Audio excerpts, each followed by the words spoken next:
Hi everyone, how's everyone doing here today? And I was gonna wait longer and talk about some other things and not even bring up this crazy woman, but I just can't help it. I'm sure you know exactly who I'm talking about. Okay, in addition to taking a puppy to a gravel pit and shooting it, Kristi Noem, the governor of South Dakota, decided, you know what, I'm going to take my whole career to the gravel pit and just shoot it. And that's what she's pretty much done with this ridiculous book that she's come out with. Because in addition to the puppy killing thing, as if that wasn't bad enough, she's getting a lot of blowback for that on both sides. It turns out it is just riddled with some lies. Like, she claims she met up with Kim Jong-un in North Korea, and there was, I don't know all the details, that she had some other interaction with Macron, and again, so after a while, I'm just like, is this woman out of her mind? And I just saw some brief interviews where she was being fact-checked, and again, it's like, when asked a flat-out question, like, did you meet with Kim Jong-un? And she's like, well, I've met with all these leaders and everything and stuff like that. She words it in a way that, like, she goes, clearly Kim Jong-un underestimated me because I'm such a powerful woman. More like a powerful liar. Did you, get your talking points from George Santos? Because in case you hadn't noticed, that whole making stuff up as you go along, it didn't work out too well for him. And now she's going by the same playbook, and it is just as disastrous. Like, what the hell is wrong with this woman? Really? I mean... And then somehow she put, she thinks Joe Biden's dog, I forget the name of it, that dog should have been given the same fate, given how uncontrollable he is. Oh, man. But you know what? I'm glad. This is the type of fact-checking that should be done with every interview with a politician.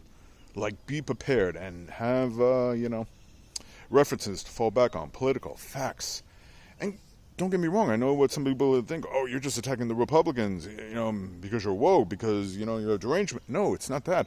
If Kristi Noem was a Democrat, I would do the same. I would be saying the same exact thing. My reaction would be no different. If I lived in her state, I'd be embarrassed. I'd be like, is this woman out of her mind? She needs to go. Like, she really needs to go. So, in addition to being a person of cruelty, she's now, a pathological liar as well as an adulterer. I cannot think of anything good about this woman. I wouldn't expect anything that would motivate me to want to vote for her if I lived in her state. This woman is just now just making shit up. And she's trying to mask it all. Supposedly she did an audiobook and she says, oh, we're going to have the book update. It's an audiobook. You read it. I don't know if she had a ghostwriter or not, but you were aware of this stuff. It's not like somebody just put it in there without your knowledge and you're like, oh, gee, how'd that get in there?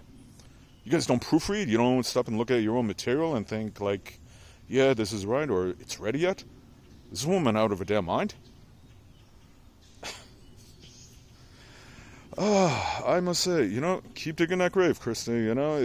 You've got the likes of Steve Bannon and Donald Trump Jr. Recently, they were criticizing you. I think I have to give her credit for one thing. I think she is more despised right now than Marjorie Taylor Greene and Lauren Boebert put together. And that's not an easy thing to do, because those are two pretty despicable nutjob ladies, and it's like, damn, you managed to sink lower than those two put together. Good for you, Kristi. That takes talent. I never imagined that would have been possible, but somehow you pulled it off. And the whole worst thing, when you talk about Biden's dog, it's like, you didn't get the idea that, the puppy killing thing is not doing your image any good, quite the opposite. It's like you just royally tarnished yourself, and you continue to do it. And you continue to lie and try and dance around this lie. Or you look Kim Jong-un in the eye. What do you think, you're a Patton or something? You're not a leader. You're just an absolute coward and just a woman who's really messed up in the head.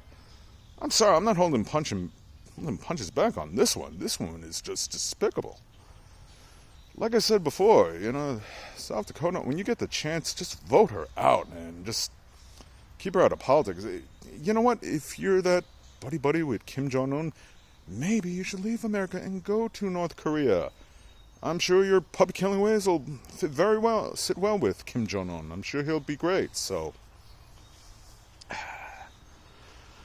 I don't know. I get it sometimes that it's a politician's nature on both sides, both Democrats, Republicans, let's be real, to lie.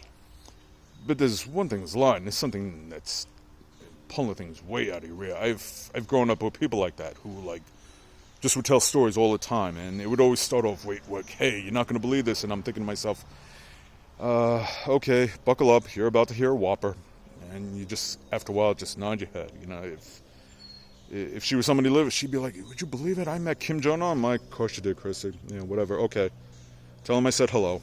Now, if you'll excuse me, I'll get back to you all, and I'll tell you how I had my little moment when I met up with Voldemort. I stared him in the eye, and I showed no fear, believe it or not. I'd like to talk about it, but, you know, I got a little lunch date with the mother of dragons, so by all means, Kristi, it's nice talking to you. Thank you for watching. I really hope you understand. Kim Jong-un. Kim Jong-un's laughing at you right now, Kristi, and not in a good way, so keep it up. Keep digging your grave in a hole.